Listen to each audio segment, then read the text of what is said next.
Hey everybody, welcome back to Hot News. It's a good Monday.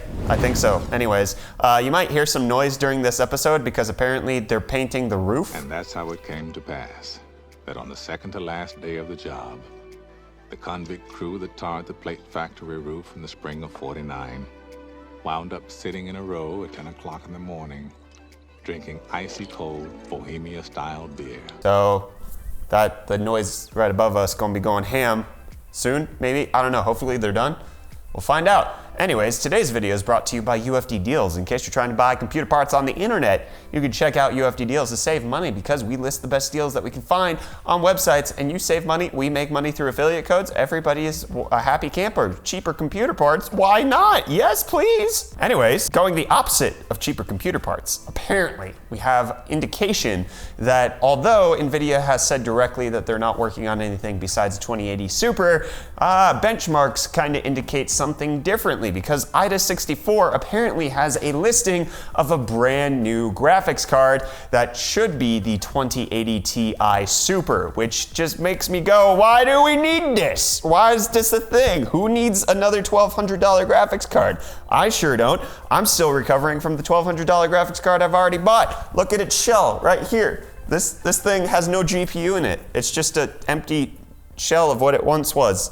Anyways.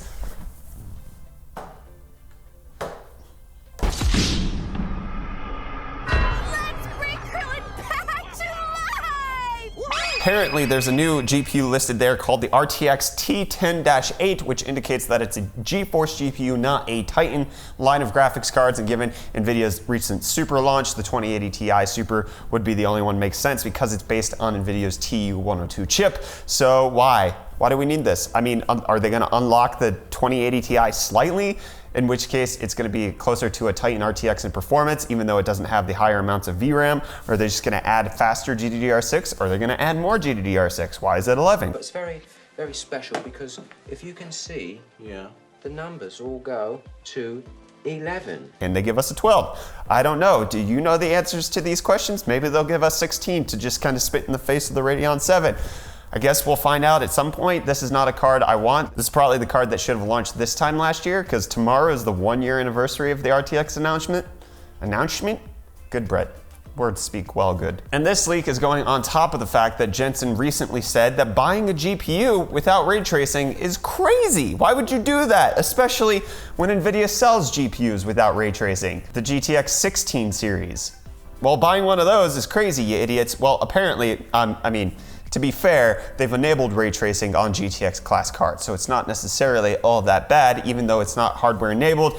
Basically, his point is that video games are coming out with a lot more ray tracing, so things are good, and you should probably pick up a card with ray tracing so that you're moving on forward, except for the fact that there's no such thing as a card with ray tracing. There's card with hardware acceleration for ray tracing, which is what the RTX series is, but any other card is capable of doing ray tracing, even if it's not done well. And then also, Nvidia's Q2 Financial report has come out, and they're doing pretty all right. They're doing pretty all right. It's not necessarily something that is record-breaking specifically, but their revenue is on par with what people expect. So good job, Nvidia.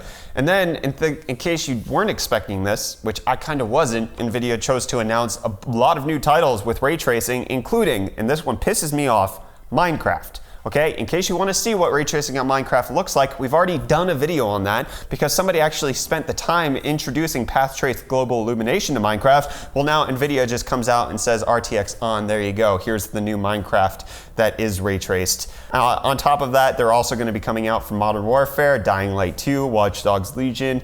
Great. So more ray tracing. The reason the Minecraft one upsets me, and we're going to be doing a video on this over on UFD Tech, I believe. I might cancel it. I don't know. I'll figure that out in the next few minutes. But basically, Mojang just announced that they're canceling the Super Duper texture pack because it was too difficult to run on all computers. But then a few days later, they're just like, oh, we have RTX. Fancy, expensive people, you get to watch this, but you know what? Super Duper texture pack, no, that's too hard. But let's talk about games that everybody can play, and that's apparently a new Switch game that should be coming out, which is not a new game, but it's Ori and the Blind Forest. In case you want to play that game, well, that's going to be coming out for Switch sometime soon. And then, speaking of things that are coming to new platforms, Netflix is going to be having an anime series of He-Man directed by Kevin Smith.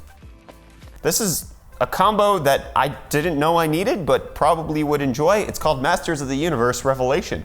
We'll see how it goes. By the power of Grayskull! And apparently, now you can rent solar panels from Tesla.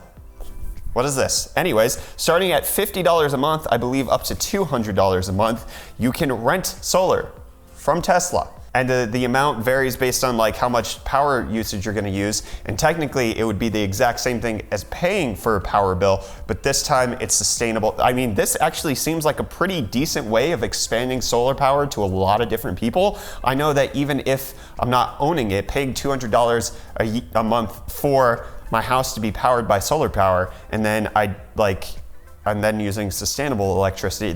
I can do my part, and Elon Musk can make more money. I love it. I love this idea. I'm gonna do it if I ever move back to the States. The rental program apparently will not come with any installation fees at this point. Probably will at some point in the future, I'm sure, but not for early adopters. And then there's also gonna be no contract. It's gonna be a month-to-month thing. So if you're done, they just come and rip off your roof entirely and just destroy everything and leave everything in a ruin and say that's what you get for destroying the environment, a destroyed house. Speaking of Switch stuff, which I covered earlier anyways, a new episode. Apparently there was a rumor floating around that there was going to be a Nintendo Switch exchange program where you could take an older Nintendo Switch that you bought a couple of years ago and trade it in for the new one that has double battery life, which apparently reviews coming out, the new Nintendo Switch has double the battery life, which is fantastic because of a die shrink on the stupid freaking SoC that they were using, which was based on Maxwell, which we're how many generations away from?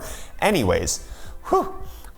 Nintendo has come out and said that there's no exchange program. So any of you who's looking to buy a new Switch, it's just gonna have to pay full price, man. Sell your old Switch on eBay, especially if it's one of the unlocked models. You could get a pretty penny for those now that the new ones are rolling out. Speaking of 28 nanometer Maxwell garbage anyways, TSMC has come out and showed a new interposer, which is just massive, 2,500 millimeters squared. It's huge, it's fantastic. Anyways, it includes 8 HBM memory chips and 2 big processors, and they said that Moore's Law is not dead. This is coming from the head of global marketing, apparently TSMC, coming out and saying that they are better than everybody else. Look at our giant chips. Just look at our chips, they're big. Luscious chips. Speaking of luscious things, Crytek has said that the biggest enhancement to the next generation of consoles, the PlayStation 5 as well as Project Scarlet, is not going to be the graphics upgrade, but rather the new solid-state drive, which will open up a lot of design possibilities, especially in ways like what God of War did on the PlayStation 4, which is have no cutscenes because they decided to turn the cutscene into a playable environment. Well, that would mean that we could have more games that are one seamless, continuous setup rather than you having to wait to load to new sections and all that kind of stuff.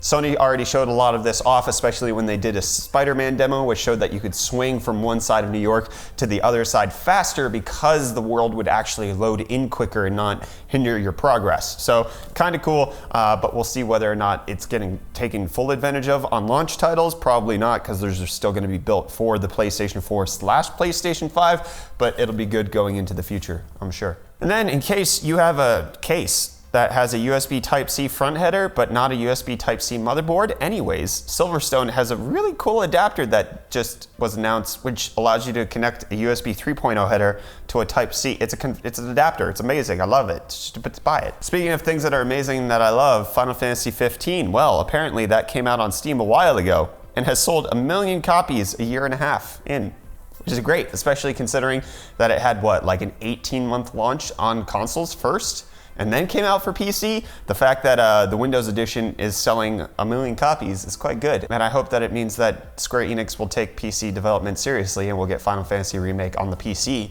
instead of just on the PlayStation 4. Please, Square Enix, you're my only hope.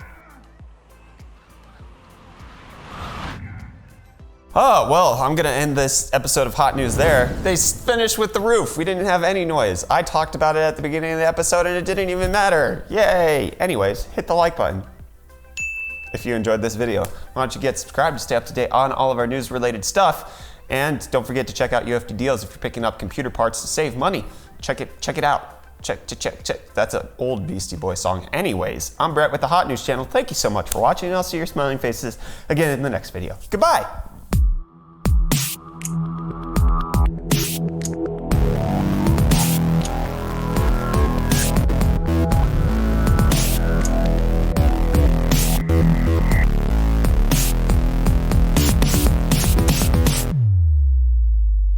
Elon Musk shows up in a dinosaur suit and just kicks your dog. It's rough.